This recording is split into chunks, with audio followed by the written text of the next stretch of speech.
ऐसी मान्यता है। बाली के वध के बाद तारा पुनः सुग्रीव की पत्नी बन गई थी। शायद उस काल के समाज में बहुपत्नी तथा बहुपति प्रथा का चलन स्वीकार्य रहा था।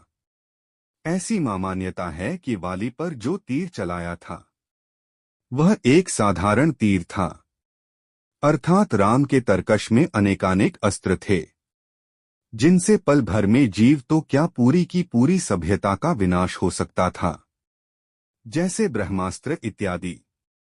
लेकिन मर्यादा पुरुषोत्तम राम जो कि विष्णु का अवतार थे और सर्वज्ञाता थे, राम ने एक साधारण सा ही तीर इसलिए चलाया क्योंकि बाली की तुरंत मृत्यु न हो और मरने से पहले उसे अपने प्रश्नों का उत्तर भली भांति प्राप्त हो जाए, ताकि वह शांति से प्राण त्याग सके और मरने से पहले वह स्वजनों से भली भांति मिल सके।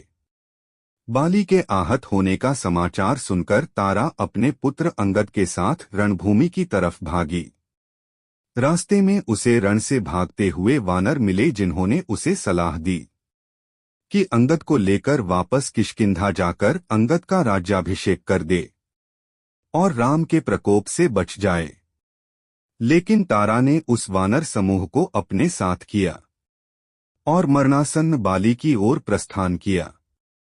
वहां जाकर बाली के समक्ष तारा का विलाप अति महत्वपूर्ण है, क्योंकि मनुष्य के अलावा कोई और प्राणी अपने स्वजन के मरने पर इतना विलाप नहीं करता है। पहले तो तारा मरते हुए वाली को अंग लगाती है, उसके पश्चात सुग्रीव तथा राम को वह खरी खोटी सुनाती है। हनुमान मध्यस्थता करते हुए तारा को धीरज बंधाते हैं और उसे दर्शन शास्त्र समझाते हैं। यह एक अनूठा संदर्भ है कि तारा ने वाली की चिता में अपने भी प्राण त्यागने का संकल्प लिया। इसका अभिप्राय यह है कि सती प्रथा हमारे समाज में प्राचीन काल से चली आ रही है। इस संदर्भ में इतना ही कहना उचित होगा कि विलाप के समय उसने जो वचन कहे वह कोई साधारण नारी नहीं बोल सकती है। उसको राजनीति तथा कूटनीति का अच्छा ज्ञान था और इसी वजह से वानरों के कहने के बावजूद उसने अंगद का राज्याभिषेक न कराकर सुग्रीव को ही राजा मनोनीत किया। अपने पुत्र पर कोई आँच न आने पाए, इस कारण उसने सुग्रीव को अपना स्वामी स्वीकार कर लिया। बाली के वध के पश्चात तारा ने यही उचित समझा कि सुग्रीव को स्वामी स्वीकार करे, क्योंकि उसने अंगद के हितों की रक्षा भी तो करनी थी। जब सुग्रीव राजोल्लास में तल्लीन हो गया और श्रीराम को सीता का ढूंढने का वचन भूल गए, तो राम ने लक्ष्मण को उसे अपना वचन याद कराने को भेजा। लक्ष्मण वैसे भी काफी गुस्सैल थे। उन्होंने किष्किंधा की राजधानी पंपापुर में लगभग आक्रमण बोल दिया था। सुग्रीव को अपनी गलती का एहसास हो गया, लेकिन लक्ष्मण का सामना करने की उसकी हिम्मत न हुई। उसने तारा से आग्रह किया कि वह लक्ष्मण को शांत कर दे। तारा रनिवास से मदोन्मत्त निकली और लक्ष्मण को शांत किया।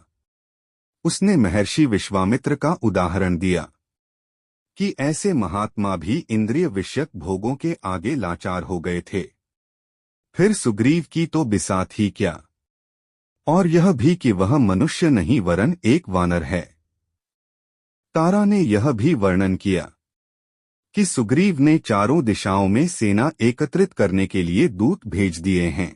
वाल्मीकि रामायण तथा अन्य भाषाओं के रूपांतरणों में यह उल्लेख है कि अधखुले नयनों वाली मदोन्मत्त तारा के तर्कों को सुनकर लक्ष्मण थोड़ी शांत हो गए और उसके पश्चात सुग्रीव के आगमन और उससे सीता को खोजने का आश्वासन पाकर वापस चले गए। रामायण के कुछ क्षेत्रीय रूपांतरणों में यह भी दर्शाया गया है कि जिस समय लक्ष्मण ने किष्किंधा की राजधानी के राजमहल के गर्भागृह में क्रोधित होकर प्रवेश किया था, उस समय सुग्रीव के साथ मदिरापान करने वाली उसकी प्रथम पत्नी रुमा नहीं अपितु तारा थी और भोग विलास में वह दोनों तल्लीन थे। यहाँ पर यह याद दिलाना उचित होगा कि राम से मैत्री करते समय सुग्रीव ने अपने राज्य के छिन जाने से भी अधिक वाली द्वारा अपनी पत्नी रुमा के छिन जाने का खेद प्रकट किया था। लेकिन तारा जैसी सहभागिनी, क्योंकि इस संदर्भ में पत्नी कहना तो उचित नहीं होगा, पाकर सुग्रीव अपनी प्रिय पत्नी रूमा को भी भूल गया था। मित्रों, वीडियो अच्छी लगी हो तो लाइक सब्सक्राइब जरूर कर लीजिएगा।